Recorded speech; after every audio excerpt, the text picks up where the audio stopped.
nothing to do with Rosemary's Baby, but Polanski's producer personally said absolutely not true. There was no technical advisor for the film, and he told us who the actor was that played the devil. So those are three, major errors, so I don't want you to be misled. And people have asked me why I don't edit the film or do a new version of it. Because the film is a magical exercise at deconditioning mass consciousness, it was a ritual. And the film is composed like a ritual. And a word finally about the way that it was made. It is a product of its time. It is a product of the hysterical, satanic panic, religious fundamentalism, Jerry Falwell, Ronald Reagan, George H.W. Bush, 1980s. And if you think American television is divisive and hysterical now, believe me, it was then, but in another way. So everything about Manson on TV that you'd see was always like this supercharged, hyperbolic, exaggerated, he killed many people under, the command of blah, blah, blah, blah, blah. And that was the tone of everything that you saw about him. So I very deliberately set out to make a very sober, calm expression of what Charlie is without all this exaggeration, without an attempt to edit it quickly and make it exciting or thrilling or horrific. And genuinely, the point was to decondition people. And the film is an exercise in what I was then using, a kind of magical hypnosis. I used my voice and edited Charlie's voice and the music and the exact composition of the images that I chose, almost the way that you would compose a song to create a certain emotional reaction. Like in the beginning of a song, you want the listener to hear this. At the end, you want them to have that emotion. So it is a very somber and slow film, deliberately to be in contrast to the hysterical and overexcited mood that you would find in 1980s television. And I think that's a big reason why people listened to it and why it made the impression that it did, that you are here 30 years later, is the tone of it was not what you expect to hear about Charlie. So the final thing, when I made this in 1988, I'd known Charlie for about 3 years. My knowledge of what the crimes he was convicted for at that time was considerable, but it was not correct, and it was nowhere near what I have unearthed and discovered in the some 30-odd years since then. So you'll notice I don't really get into the crimes very much, and that was deliberate because the point of Charles Manson Superstar, and I haven't changed my mind about that, he was an extraordinary person. Whether you hate him or love him, he was a remarkable, once-in-a-million-years person. Talented, poetic, and had wisdom that I thought nobody was paying attention to at that time. So I wanted to put the spotlight on Charlie and not on the crimes. When you've seen the film, I will get into the crimes, which I've learned much more about, but at the time, I wanted to show the man and not the murders, which is the only thing people associate with him. So I think that gives you the general context of why I made the film, basically how I made it, and what its magical intentions were, and I hope that you all enjoy it. Thank you for coming.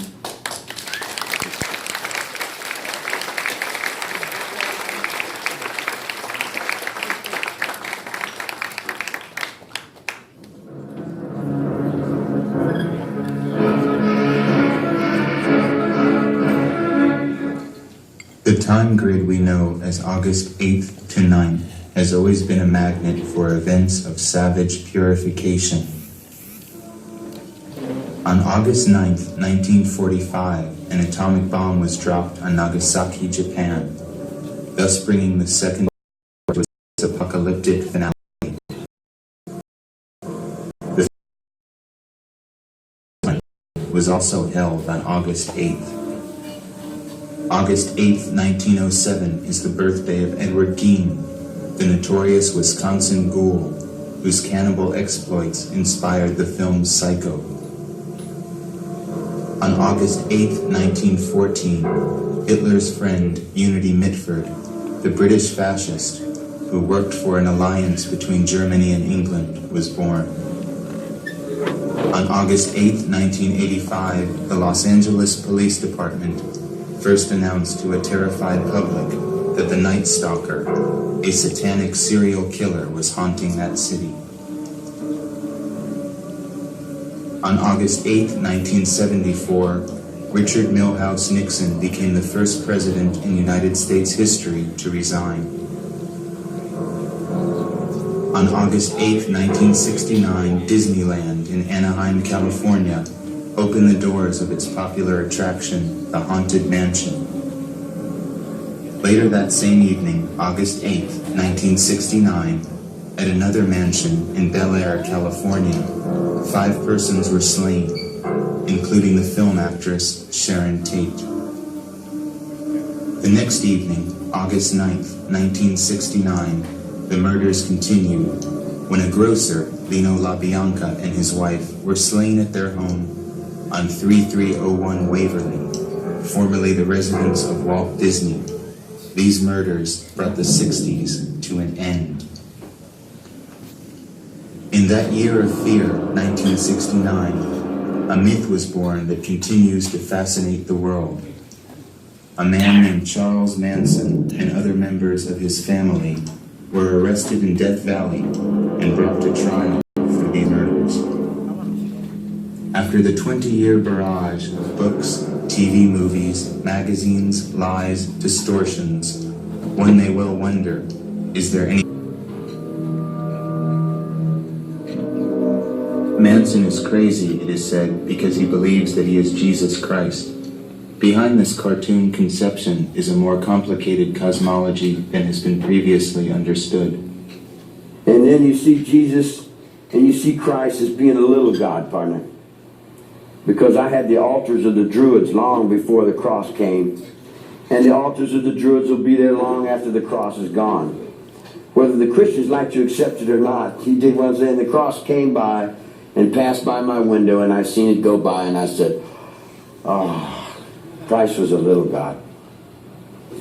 Ah! Because that was where they hung that fucking last asshole. What do you think about that last asshole? He's still there. He's still right there.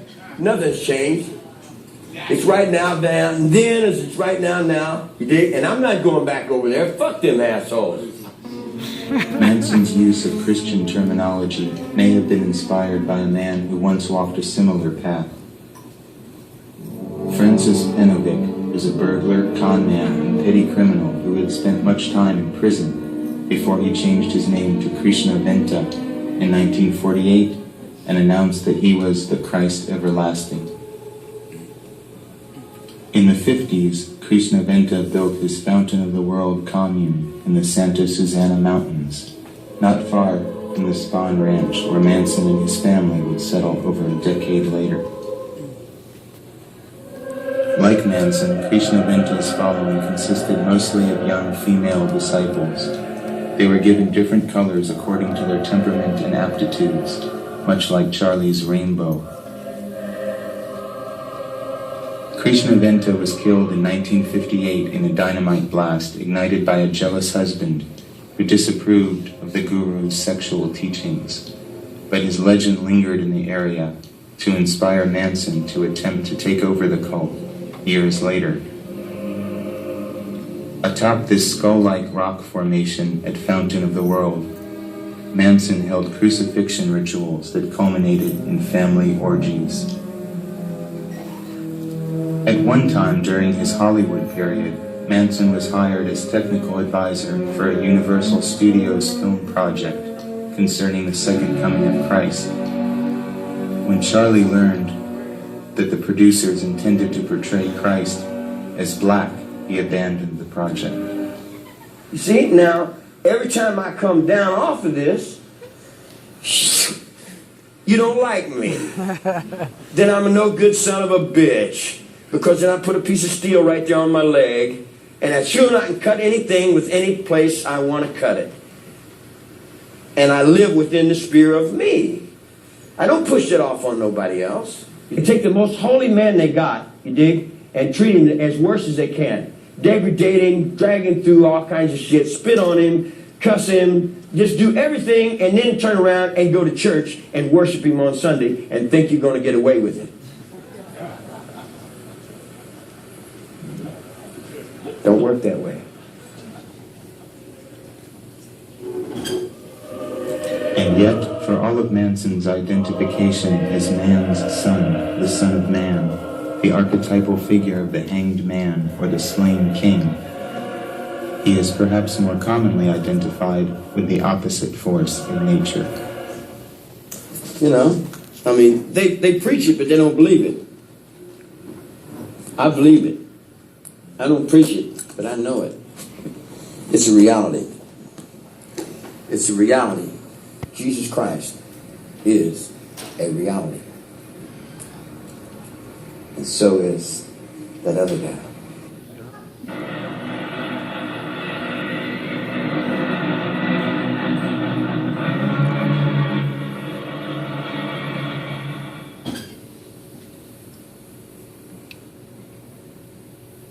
The dark allure of Satanism and the mystique of the vampire link Sharon Tate and Susan Atkins in a web of mystery. They seem bound together by destiny, protagonists in a drama decreed by fate. There are parallels in their lives that defy logic. In 1967, Susan Atkins was an aspiring actress, making her living as a stripper in San Francisco's North Beach.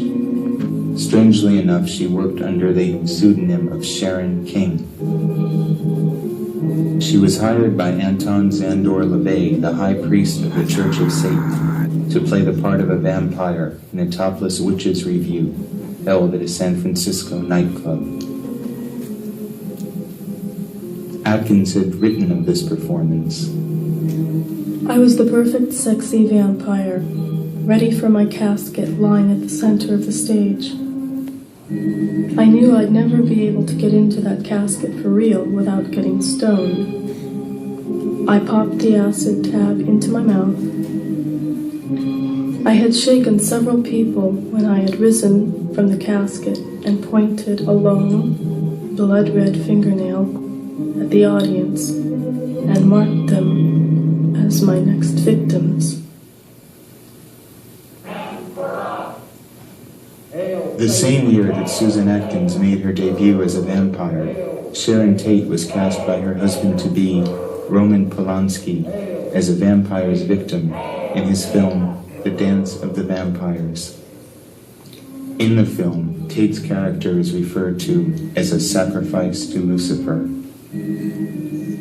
Earlier in her career, Sharon Tate had played a witch in the British film The Eye of the Devil, or 13.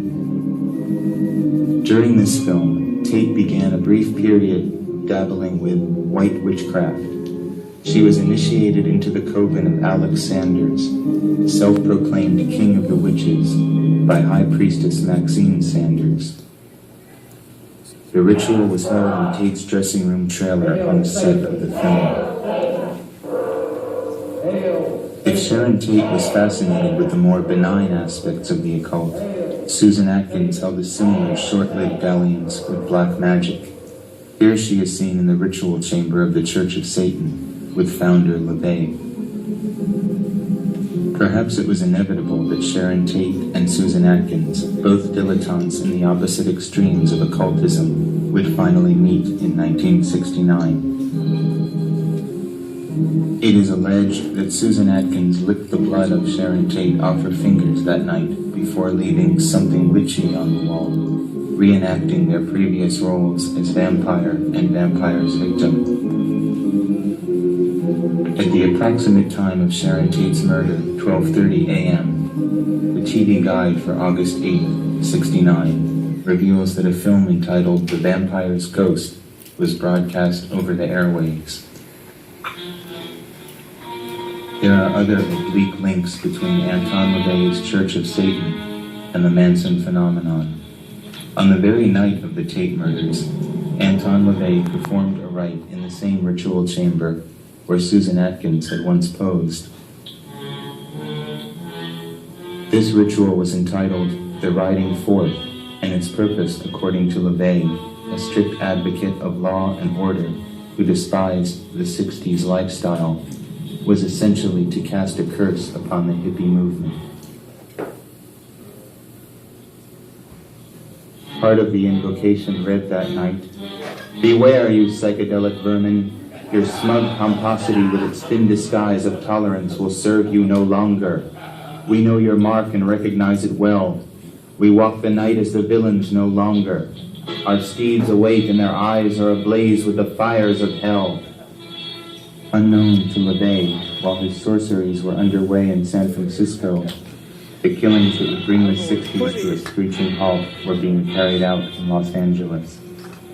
2 years earlier, LaVey had served as technical advisor on Roman Polanski's satanic epic Rosemary's Baby, in which LaVey appeared in a cameo role as the devil himself. Rosemary's Baby was filmed at the Dakota Hotel in New York City, a reputedly haunted edifice. In 1980, Beatle John Lennon was assassinated outside the lobby of the Dakota. Lennon was the author of the song Helter Skelter. Despite these connections with the Church of Satan, the Manson case has been more often associated with the supposedly satanic cult known as the Process Church of the Final Judgment. The Process, seen here in a meeting in London, was formed by ex-Scientologist Robert de Grimston and his wife Mary Ann in 1963. At the center of the Processian philosophy was de Grimston's concept of a reconciliation between Christ and Satan at the end of the world. De Grimston wrote, "Christ said, 'Love thine enemy.' Christ's enemy was Satan, and Satan's enemy was Christ. Through love, Christ and Satan have destroyed their enmity and come together for the end. Christ to judge, Satan to execute the judgment." Certainly there are some similarities between the Process ideology and Manson's. Yet when asked to clarify the rumors of a link, he was evasive. No, that's a bunch of horse shit. No, I don't. Yeah, I know him. I know him spiritually. I know everything. I know everything. You live here on Cole Street, so Yeah, I was in the same vibration as all those people. Yeah. In other words, you're with somebody, you know they're there, you're running with them. Oh, you know what I'm saying? You're out in the bushes with them, and you're coyotes with them, or you're spiritually allied with them in the scorpions, or you're spiritually allied with them in the awarenesses that see. The image of the Process as a war-loving neo-Nazi death cult was largely created by Ed Sanders in his book The Family, which led to a $1 million lawsuit against him. In fact, a thorough study of the Process reveals them to be little more than a sophisticated kind of Jesus-freak cult. More Christian than satanic, preaching a humanitarian creed far removed from their sinister reputation. Nevertheless, there are some undeniable facts.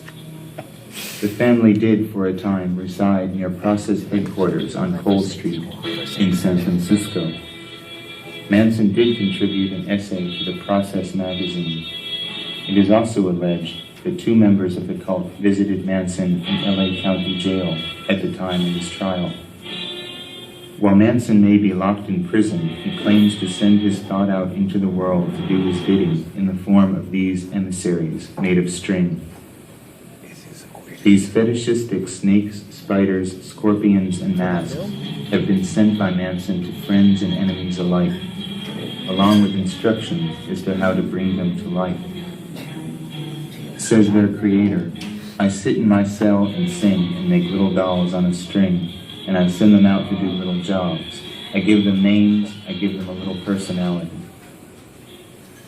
Another occult figure linked to the family is filmmaker Kenneth Anger, student of Aleister Crowley and an early member of the Church of Satan. At one time, Bobby Cupid Beausoleil, seen here in Haight-Ashbury, was Anger's protege.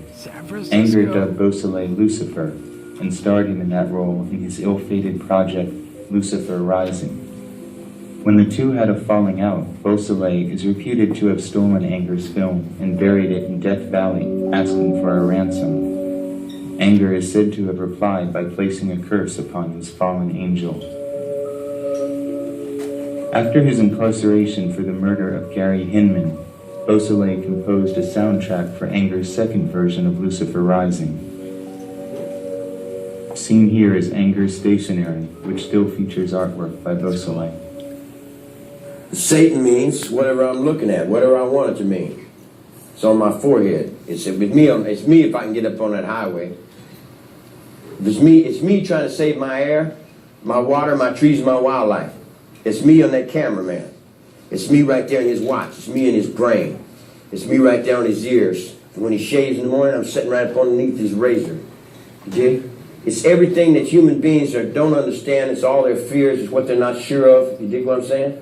Satan to me would be God. You would be God to me. You dig? I could worship anything as God. Everything is God. The sun is God. The moon is God. Everything is God. Except them stupid fucking people who got that shit stuck up in their fucking heads and they won't get rid of it. In other words, they talking about in the name of the Lord, we're going to say this. In the name of the Lord, we're going to say that. In the name of the Lord, if there was such a thing, you see what I'm saying? Would he be the devil? If there was such a thing, would he be the devil? I'm out there on the highway. Sure, I'm out there on the highway. I'm out there on the highway in Big Dragon, in the underworld. I'm out there in Hawaii. I'm out there in all kinds of different things. You might say I'm kind of like Satan. I'm in so many different places at once. Yeah, it would be like Satan. It would be very sharp for one person to do all the things that I'm going to have to do to survive. In you, and in you, and in you, and in you too. Manson the Revolutionary has inspired extremists on both sides of the political spectrum. The left-wing group The Weathermen, whose leader Bernardine Dorn proclaimed in 1969, Dig it. First they killed those pigs, then they ate dinner in the same room with them. Then they even shoved a fork in a victim's stomach. The Weathermen announced that 1969 was officially the year of the fork. In 1974, an aborted plan to break Manson from prison was concocted by Manson followers in cooperation with the Symbionese Liberation Army. At the opposite polarity, Manson has served as the inspiration for such racist socialist factions as the Ohio-based Universal Order, whose founder, James N. Mason, created this flyer extolling Manson as an independent genius. Well, as with all of us, my first awareness of Manson came in 1969 with the so-called Tate killings. And I was a teenage kid sitting at home watching the news, and the word flashed. A bunch of Hollywood types had been killed out there, presumably by hippie types. And of course, being a National Socialist in the 1960s, I was highly anti-hippie, but I was just as much anti-Hollywood. And so the only thing that flashed across my mind then was good. Couldn't have happened to a sweeter bunch. Mason, a one-time associate of the late American Nazi Party leader George Lincoln Rockwell, spoke of his fervent belief in Manson's cause. But it has to come from the people, from the blood, and it's a fortuitous genetic combination, as with Adolf Hitler. Who could have predicted Adolf Hitler? And who could have predicted Charles Manson?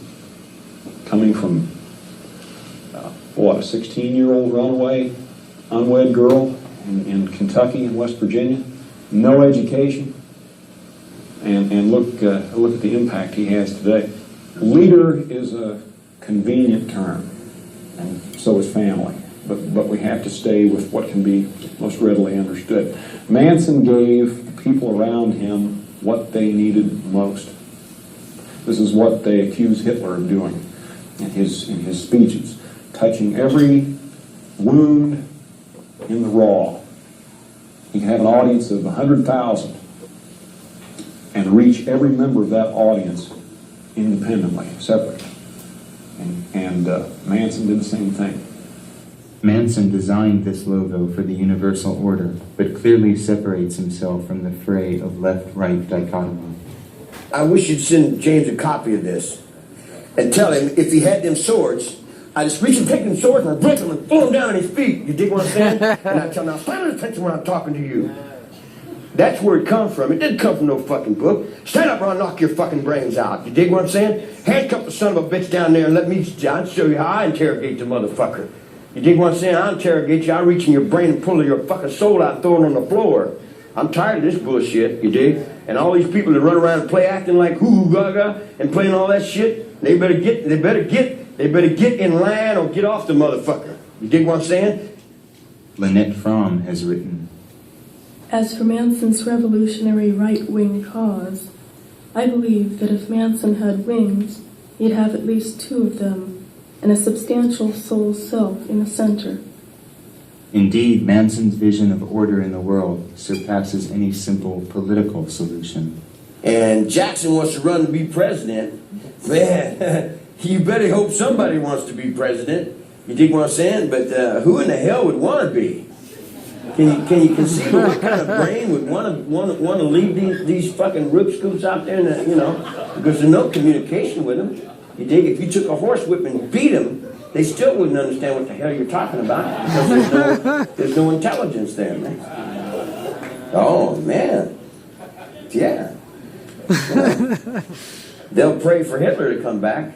They'll wish he had been here. They don't have the intelligence to change.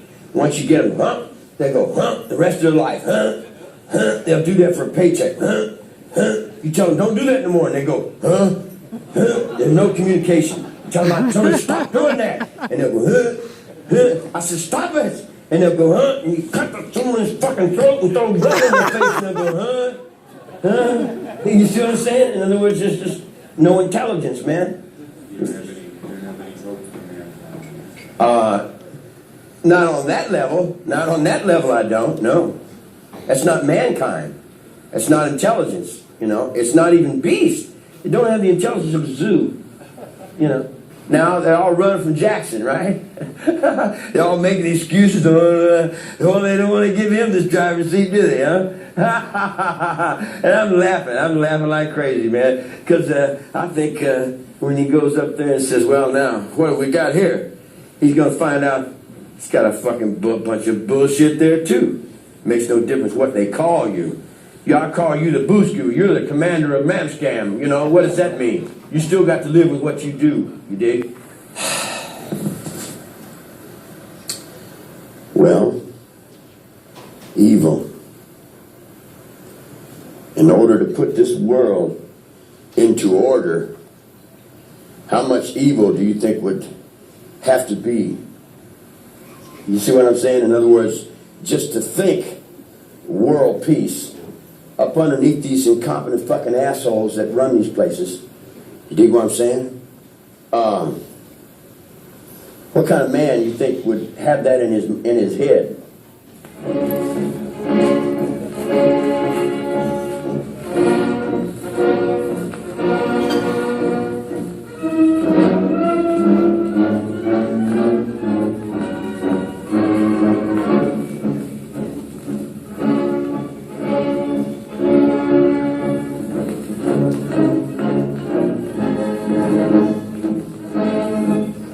Manson has often been compared to Adolf Hitler, and asked whether he feels connected to the Fuhrer, he answers, We all do. Anybody that wants to put order into the world, anybody that's got a brain that wants to put order into the world has got to stumble upon Hitler.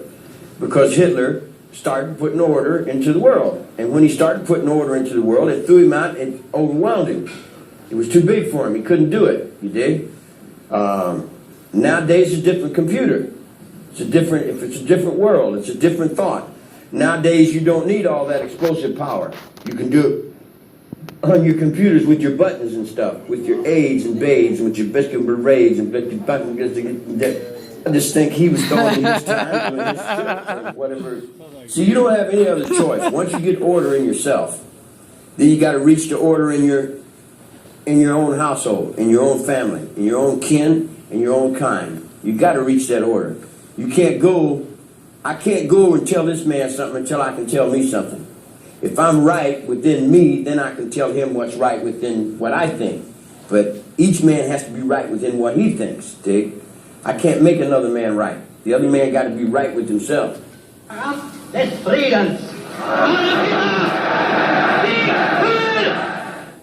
Manson also expresses a kinship to Rudolf Hess, the occultist, ecologist, and folk medicine student who served as Hitler's deputy.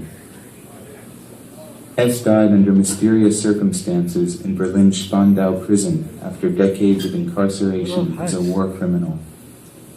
You remember when they had the harmonic conversion? All the people was up on this mountain over here. Hess died that night. I am. Hess died that night.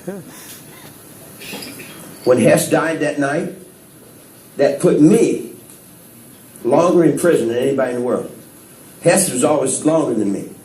But when he died, that put me, the only living thing that was standing on that very same thought that you and I are standing on now. You see what I'm saying? In other words, we're still in that same dream. We're still in that same thought. And nothing can take that. You can take my body away and stick it down in that cabinet. It's still there. You dig what I'm saying? You cannot take it. You dig what I'm saying? There's too many people that gave their lives for it. They gave their lives and they're still bleeding there for it. You dig? And the spirit is there. Manson has certainly been an influence on the burgeoning U.S. skinhead movement, and perhaps the skinheads are the true inheritors of the spirit of the shaven-headed girls that performed their sidewalk vigils during Manson's trial. Yeah, there's no order because incompetent assholes like this run your world. These are the fucking ding-dings that run your world, man. Look at him. Fat hanging off his fucking jaws. He's an incompetent piece of shit. They can wear black cowboy boots and play off this guy and pay that guy to hold me down. You dig what I'm saying? And then come back around on the other side and talk about, I'm a white guy. I'm a white brother. You dig what I'm saying? When I think about race, everybody look out for themselves. I look out for this guy. This is my race. Comes out of my dickhead, man. My race comes out of me. You know, where I'm running is, I run in the alley. I run in the darkness. If I was sitting up there where I had my fingers on the buttons, it'd be a different game altogether. Charlie has been on the front lines of the ecological war since the 50s, and he calls his vision for reordering the environment and the earth Atwa, air, trees, water, animals. Pollution. It's the only solution for survival on the planet Earth is a revolution against pollution. It's like all the animals are running this way, and a lion comes on the picture, they all run that way.